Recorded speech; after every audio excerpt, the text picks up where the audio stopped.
All right, let's get started. How you doing? I'm going to start with cleansing a little bit. Palo Santo, going to clear the air. I guess the question to get us started is, how many people in your life know the real you? Do you even know the real you? Withholding your authenticity leads to disassociation. You wonder who is actually living your life. Ignorance of your authentic self is going to lead to feeling stagnant. Misguided versions of yourself are living your life. So, are you ready for something more? If so, stick around and I'll tell you what I did to become more honest in my sobriety journey.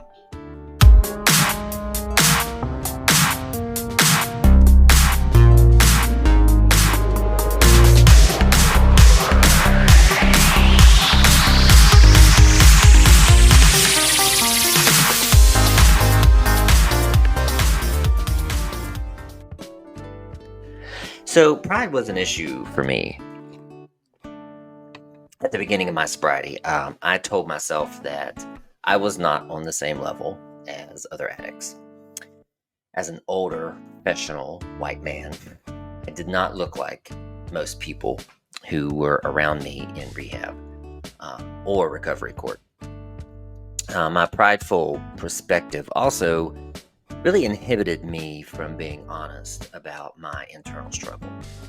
I was scared of being like them. Hate to admit that, but it's true.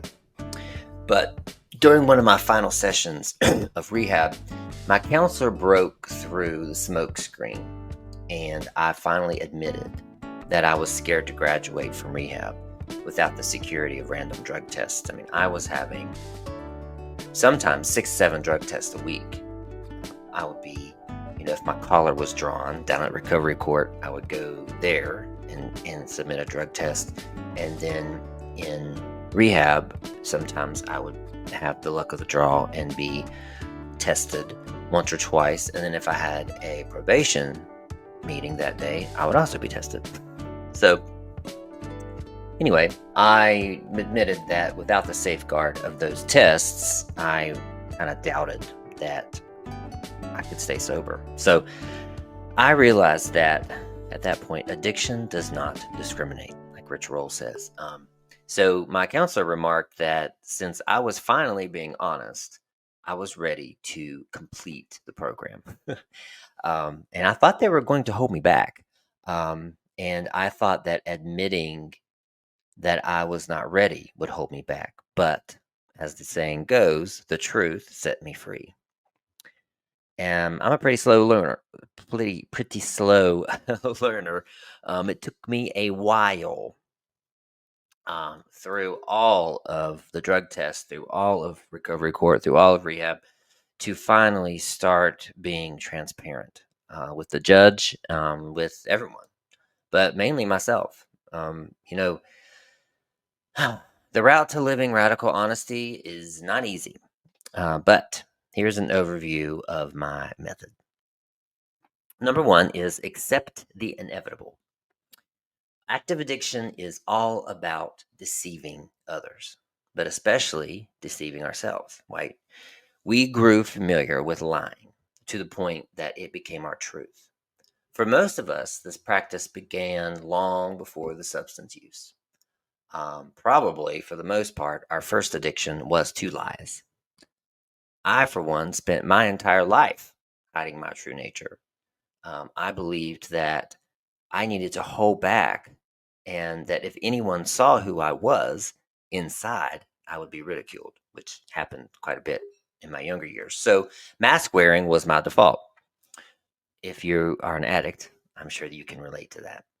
But we become addicted to creating false realities to numb and distract our inner pain, because a made up version of ourselves avoids facing the enormity of real life selves. So, understanding the why behind our behavior, it calls forth this self empathy because we understand where it's coming from. So, just take a moment right now. If you're feeling bad about what you've said and done and the lies that, that you've weaved.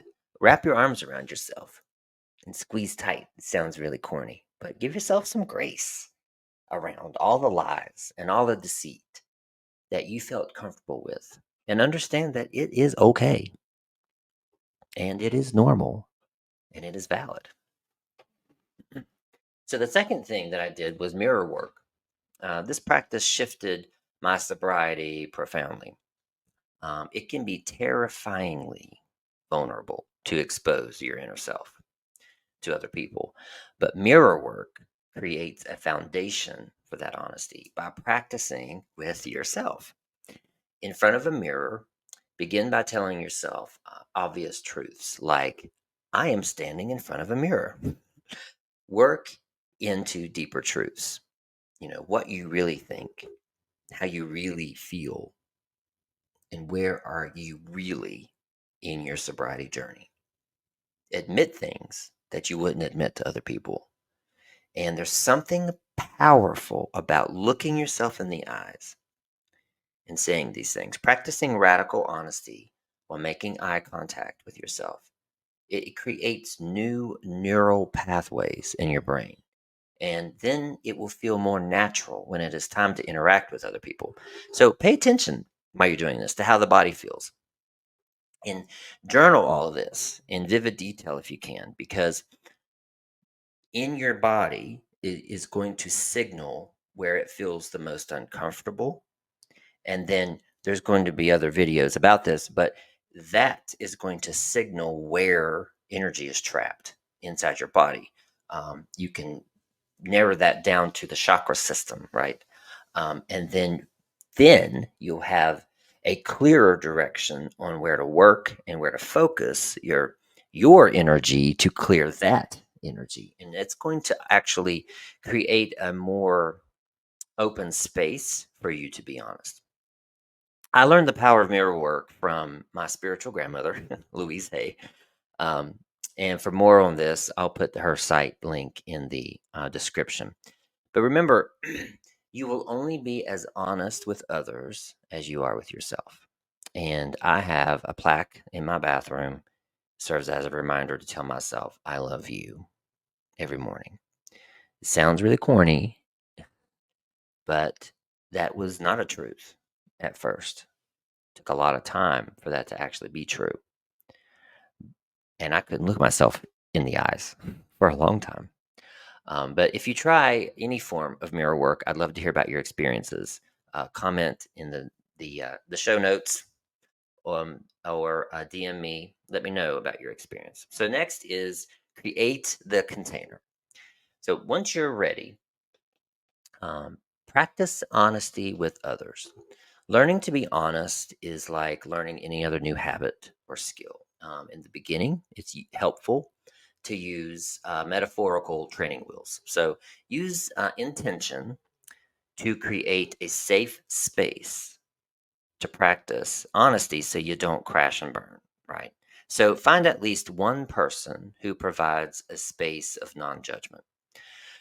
This person will allow you to speak without interrupting, allow you to speak without interjecting their own thoughts. And the nervous system will then get used to speaking and not being met with shame, condescension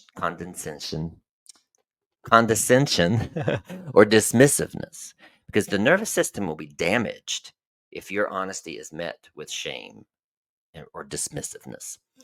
So practice within the container, and that teaches the brain that truth is met with grace and acceptance. You're going to feel a shift into alignment with your authentic self when you begin speaking truth and it's met in this way. So once it feels more comfortable, begin speaking your truth into the world. Honesty, though, I will warn you, is uncommon. So people may not be able to process or interpret your new transparency, and they may not even believe you, right? But be patient and remember to be kind. Marianne Williamson, in her book, A Return to Love, states honesty without sympathy is brutality. So sometimes we have to hold back. Or sometimes we've held back our truth for so long that when it comes out, we go the opposite way, right? And we're just spewing truths all over the place, regardless of its impact. And we call it brutal honesty. But brutal honesty is not going to improve your sobriety experience. I can promise you that. Next is know thyself. Living and speaking your truth organically will build authenticity and revolutionizes your well being. Suddenly, you realize what you really want and what you really need. And knowing your truth creates a connection back to self and anchors that wobbliness that you've come to know is actually your normal state. Freedom is realized once you stop carrying around hidden thoughts and emotions. So, leverage this clarity by defining who you are and establishing boundaries around that. When you start doing this, you're going to be organically released from people and situations that are out of alignment and holding your life back from growth. So, for more on this, I'll link an article that I wrote on my website, and it's titled, Do You Know Who You Are? So, because what I hear from most clients is that they don't know who they are.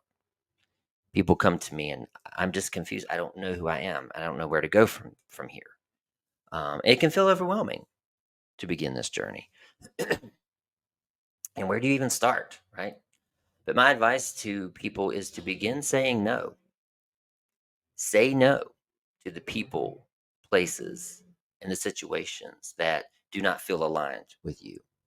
Saying no, like if you don't want to go somewhere, don't go. If you don't want to do something, don't do it. If it feels out of alignment, say no. Because people pleasing is not going to get you anywhere. Saying no begins the process of knowing and implementing your personal boundaries. Saying no allows you to understand who you are and what you want. So try it today. If you say no to something and it felt uncomfortable and weird, comment in the comments, let me know about it. And it helps other people when you do that too. So next is pay it forward. So unlocking honesty takes sobriety to really its deepest level. This journey isn't only for your benefit though. When others see your freedom that you've unlocked in your life, they will be inspired to change. In the beginning, I was very nervous about this, about sharing so intimately with others, especially on social media. Every time I would get vulnerable, and the more vulnerable I would get, another addict would come out of the woodwork and express their gratitude. And the deeper I shared, the more feedback I would receive. You become a voice for those bound by fear. You say what others want to say. And then when you do say it, there's this commonality, there's a relatability. They feel like they're not alone. So there's seeing someone else's honesty gives others the strength to step into their power. This is your opportunity to affect lives, leave a legacy, and shape the trajectory, maybe of the whole world. So I want to hear from you. How can you embody radical honesty today? Um, if you like this video, I'd really like you to subscribe, push the bell so that you're notified when I post my weekly videos. I also post a weekly guided meditation that you might enjoy. And I also post videos, a lot of shorts, and other opportunities that come up. Like I have a relapse course coming up. It's reframing relapse online course coming up in a month. It's guided meditations, it's group coaching, it's personal coaching, it's daily journal prompts, and what we're doing is giving people an alternative to the shame and guilt ridden approach that many 12-step programs and other people and groups in the sobriety space um, are causing people to feel when they relapse. So it's reframing the way we look at relapse, react to relapse, and we also dig deep in to find out why you are relapsing. What's that part of you doing? What's that part of you wanting? And how can we alleviate that pain? So, that being said, Have a great night or day or evening or afternoon or morning, whatever it is. I hope to see you next time.